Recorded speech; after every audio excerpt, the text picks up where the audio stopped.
Dios te bendiga grandemente. El desafío de este video es poder concluir lo que estuvimos viendo en este mes de septiembre en relación a la oración. Me parecía interesante, antes de darle un cierre a este tema, hasta que Dios al menos indique, nuevamente hablemos o prediquemos sobre la oración, compartir en este video algunos datos sorprendentes en la Biblia en relación a la oración y considerar también algunos enfoques del modelo de oración que Jesús les enseñó a sus discípulos. Y creo que es importante abordarlo más en profundidad como cierre a este tema de la oración. Fíjense que por lo menos hay 650 oraciones enumeradas en la Biblia y aproximadamente 450 respuestas a la oración, registradas en la Biblia. La primera expresión que encontramos en la palabra de Dios en relación a la oración, la encontramos en Génesis 4:26, donde luego de la mención genealógica desde Adán y Eva en adelante, este versículo refiere: entonces los hombres comenzaron a invocar el nombre de Jehová.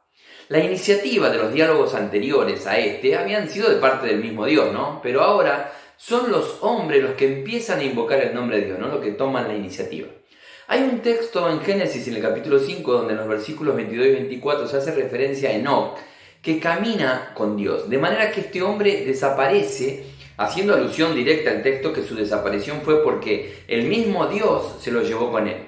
Vimos que la oración es una herramienta de comunicación directa con Dios y pensaba que cuando se camina al lado de alguien tiene que ver con un compañero, Pienso en los discípulos que caminaban hacia Emaús, tristes por la muerte de Jesús, y cómo el maestro les acompañó caminando al lado, y eso implicó que todo el trayecto estuvieran comunicándose, y estos discípulos recibieron tanto consuelo al punto que las palabras de Jesús ardían en sus corazones.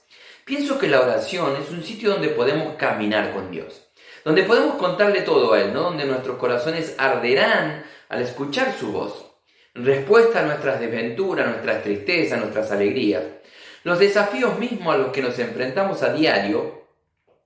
El mismo Jesús, en la misión que llevó a cabo en el plan de redención, mientras estuvo aquí en la tierra, decidió caminar con su Padre. Él se comunicó con Él de manera regular. La Biblia registra a Jesús orando al menos en 25 oportunidades diferentes, mientras llevó a cabo su ministerio terrenal. Y estoy seguro que fueron muchísimas oraciones más, solo se registraron estas.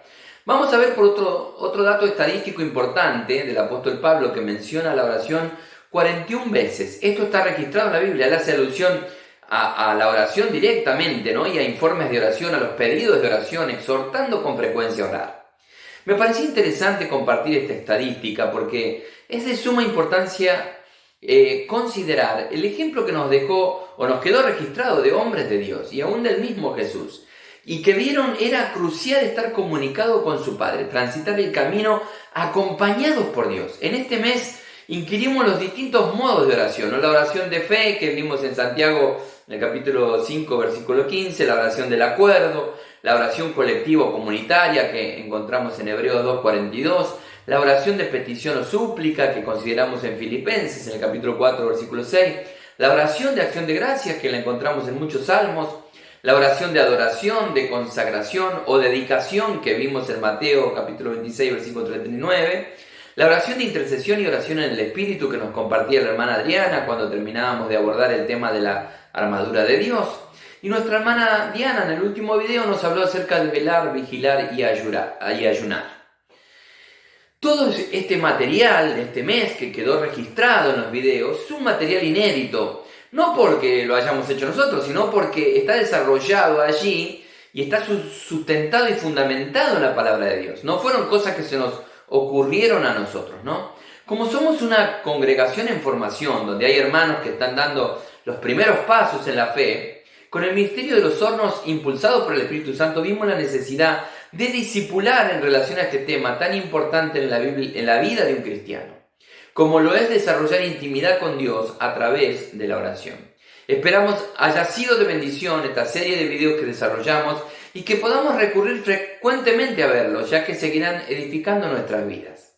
Me gustaría podamos ver en esta oportunidad y enfocados en el modelo de oración que Jesús enseñaba a sus discípulos.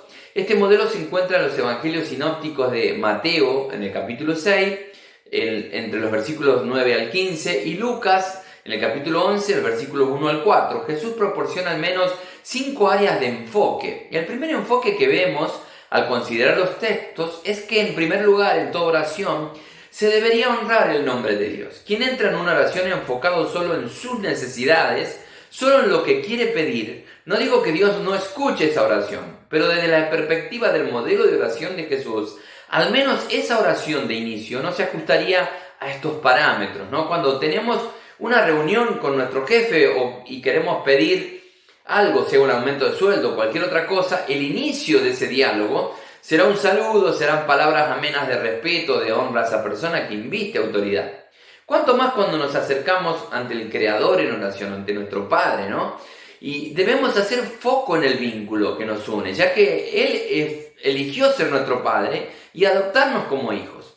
El Padre Nuestro es una frase que encierra pertenencia, ¿no? Esto lo abordábamos ya en un video anterior. Este primer enfoque es en el vínculo y en la gloria eterna, ¿no? El santificado sea tu nombre. Es reconocer y santificar su gloria. El segundo enfoque que vemos en este modelo de oración es decirle de manera sincera a Dios que anhelamos venga el reino de Dios. Es entrar en dimensión de la eternidad, sabiéndonos peregrinos aquí, necesitados, como cualquier hijo está necesitado de su padre. Porque cuando iniciamos el diálogo enfocados en su voluntad eterna, para poder decir venga tu reino, tenemos que estar convencidos y entregados a que se haga en nosotros la voluntad del Padre. Que muchas veces desde nuestra perspectiva humana y de carnalidad no estamos muy conformes con la voluntad de Dios, ¿no? O al menos no lo entendemos, sea la muerte de un ser querido o aquellas peticiones que nosotros pedimos y ya tenemos como idealizado cómo Dios debería responder. Y cuando Dios responde de otra manera entramos en crisis, ¿no? Porque quizás no tengamos incorporada la perspectiva de venga tu reino, hágase tu voluntad. Para aceptar la voluntad de Dios será importante considerar lo que está escrito en Romanos, en el capítulo 2, en el versículo 2, donde la palabra de Dios dice, no os conforméis a este siglo, sino transformaos por medio de la renovación de vuestro entendimiento, para que comprobéis cuál sea la buena voluntad de Dios, agradable y perfecta. Puede pasar que nuestro desapego a la voluntad de Dios tenga que ver con que estoy acomodado al mundo, ¿no? Y hago lo mismo que el mundo hace. El mundo claramente tiene hoy un enfoque humanista. Las frases que el mundo repite hoy, ¿cuáles son? No tengo por qué sufrir, son mis derechos, no tengo por qué aguantar nada y a nadie. Hoy todo es descartable en función de yo no tengo por qué pasar por esto. Y recuerdo el consejo, ¿no?, que el apóstol Pablo le hacía a Timoteo en la segunda carta, cuando en el capítulo 2 le aconsejaba que sea esforzado, que guarde el testimonio, que sufra penalidades. Imagínense decirle a un joven o a una joven, guarda el testimonio, esforzate, sufrí penalidades. ¿Qué? No, señor, nadie vulnera mis derechos, yo no tengo más nada que hacer aquí. Esto que estoy diciendo de guardar el testimonio, de sufrir penalidades para la sociedad moderna, atrasa. Y si no tenemos una renovación en nuestro entendimiento, va a ser difícil comprobar que la buena voluntad de Dios es agradable y perfecta. Si esta perspectiva no está incorporada en nuestros ruegos, al menos estaría fuera de los parámetros de este modelo de oración de Jesús. El tercer enfoque que veo tiene que ver con la provisión de Dios, ¿no? Y este enfoque está vinculado con nuestro presente. ¿Por qué? Dice, el pan nuestro de cada día, dánoslo hoy. Fíjense que habla del pan de cada día, pero la frase es, dánoslo hoy, no mañana, no pasado. Me hace recordar un poco al maná en el desierto, ¿no? Cuando cada día era recogido por los israelitas y el día que ellos guardaron para otro día esa comida se echó a perder, ¿no? El principio que veo aquí es orar libre de ansiedades por el mañana. El mismo Jesús, en el contexto de enseñarles a orar, en este pasaje que consideramos, ¿no?, en el mismo capítulo de Mateo 6, en el versículo 25, refiere, por tanto os digo, no os afanéis por vuestra vida, qué habéis de comer, qué habéis de beber, ni por vuestro cuerpo, qué habéis de vestir. ¿No es la vida más que el alimento, y el cuerpo más que el vestido? Y Jesús sigue hablando de las aves, ¿no?, que son alimentadas por Dios.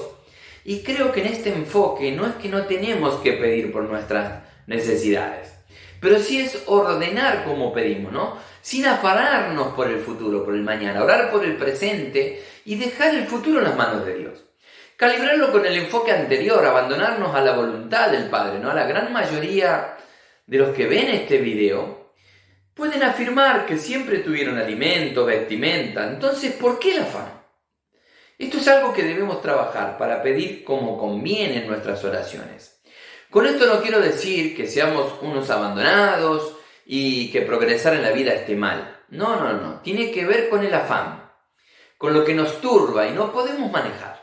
Sin duda que Dios quiere nuestro progreso a nivel general. Cuando cursaba la carrera, la licenciatura en servicio social, tuvimos que realizar un trabajo en una comunidad donde había mucha pobreza en ese barrio, y el objetivo del trabajo de campo era poder recolectar las necesidades que la gente del lugar manifestaba y querían obviamente sean satisfechas, ¿no? El desafío era identificar cuáles de las necesidades manifestadas por ellos eran reales y cuáles eran sentidas. Muchos expresaban eran importante una plaza, otros una buena iluminación. Un escaso número de personas había puesto el foco en que no había cloacas, que no había asfalto. Cuando llovía ningún vehículo podía ingresar al lugar. Cuando digo ningún vehículo, no podía entrar un móvil policial, una ambulancia. Los niños llegaban todos embarrados a la escuela. Estas últimas eran necesidades reales, pero ellos manifestaban necesidades sentidas como de tener una plaza que no llegaba el cable de televisión y otras que estaban lejos de ser necesidades reales, ¿no?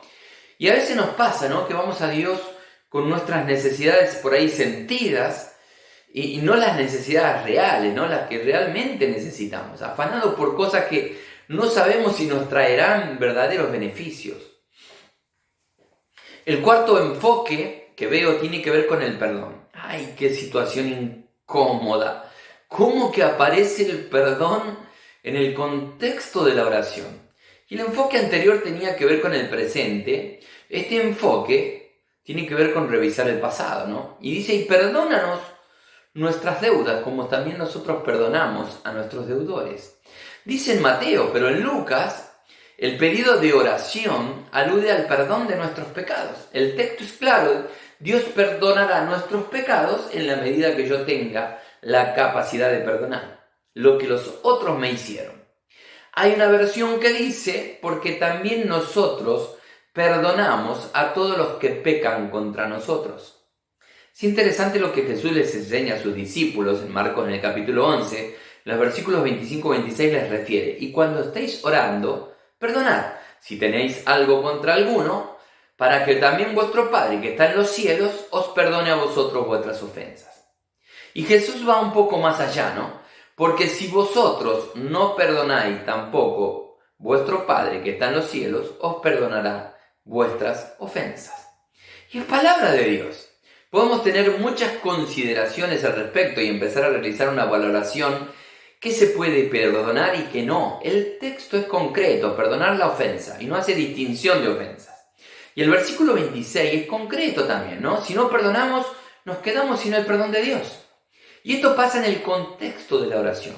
Es crucial porque si bien se trata de nuestro pasado, cuando decidimos perdonar la ofensa, también se trata de nuestro futuro, ya que Dios, a partir de nuestra decisión de perdonar, avanzará con nuestro perdón. Es importante considerar este enfoque a la hora de orar, ya que tendremos que tomar decisiones firmes en relación al pasado que abrirán una perspectiva clara hacia el futuro. Y el último enfoque que veo, el quinto, aparece la liberación, ¿no? Este es un enfoque que tiene que ver también con nuestro futuro. Evitar la tentación y ser librados del mal es transitar un camino sin grandes mochilas en la vida cristiana. Es vivir en el consejo que Pablo le daba a los Gálatas, ¿no? Cuando en ese libro, en el capítulo 5, versículo 1, les refiere: estad pues firmes en la libertad con que Cristo nos hizo libres, y no estéis otra vez sujetos al yugo de esclavitud. Esclavos éramos del pecado, de la maldad. Parece ser que son cosas que están prestas a volver a aparecer nuevamente en nuestra vida, ¿no? Intentando esclavizarnos. Por eso en nuestra oración debe estar presente solicitar la ayuda del Padre en librarnos del mal y de las tentaciones, afirmando en nuestra oración que de Dios es el reino. Todo otro reino es efímero, perece o perecerá. De Dios solo es el poder duradero por todos los siglos, y que el único digno de recibir todo honor, toda gloria, toda majestad es Dios, nuestro Padre. Este es el modelo que Jesús enseñó. ¿Qué modelo? Si nuestra oración puede tener estos ejes rectores, es una oración que cuenta con la garantía de estar bien hecha, de estar bien rumbeada, bien dirigida, saber con quién estamos hablando, ¿no? El vínculo eterno que tenemos con nuestro Padre, sujetar nuestra oración a su voluntad, nuestros ruegos a que Dios responda en su soberanía y no de acuerdo a mis parámetros. Saber que Él está conociendo que tenemos necesidades y que su provisión estará sustentándonos, que nuestros ruegos no tengan que ver con afanes del mañana, no con pedidos faraónicos o desmedidos, porque el mañana no lo sabemos. Y que es importante orar por nuestro presente y el futuro dejarlo en sus manos. Tener en cuenta que el perdonar nos abre a nosotros las puertas mismas del perdón de Dios. Y que es el mismo Dios que puede librarnos de caer en tentaciones y librarnos del mal. Que podamos encomendarle esta causa para vivir en la libertad de Cristo. Y el cierre, ¿no?, de una oración poderosa es que no queda duda que de Dios es el reino, el poder y toda la gloria. Te propongo que hagamos una oración. Padre amado que estás en el cielo sentado en tu trono, te honramos, te bendecimos. Agradecemos, Señor, tu bondad de pertenecer a tu reino. Reino que es eterno y para siempre, majestuoso Rey. Te adoramos. Que tu voluntad, que es agradable y perfecta, sea hecha en nosotros, Señor. Quiero pedirte por las personas que escuchan esta oración, Señor, que puedas traerles paz a sus vidas, sosiego, sabiendo que tienes cuidado de nosotros. Padre amado, en el nombre de nuestro Señor Jesucristo, vamos a ti, quien nos redimió y nos justificó. Perdona nuestra rebelión, nuestros desvíos. Ayúdanos, Señor, a tener un corazón perdonador, a perdonar a los que nos ofendieron, Señor, que nuestra oración no tenga impedimento para ser oída por ti. Padre amado, líbranos del mal, dirígenos en santidad y en novedad de vida, en la libertad con la que Cristo nos hizo libres. Padre, tuyo es el reino, tuyo es el poder, tuya la gloria, Señor. Bendice a la audiencia, que puedan acercarse a ti en oración, en adoración, en ruegos. Te amamos, Padre. Termina la obra que empezaste en nosotros. Somos tus hijos, amado Padre, en el nombre de Jesús. Queremos orarte, Señor, en el nombre de Jesús. Amén. Hermoso es el camino cuando lo hacemos con Dios, ¿no? Caminando con Él recibiremos consuelo, palabras que arderán en nuestro corazón, en nuestro pecho. Orar es caminar con Dios, es hacer millas al lado de Él. Dios bendiga grandemente tu vida.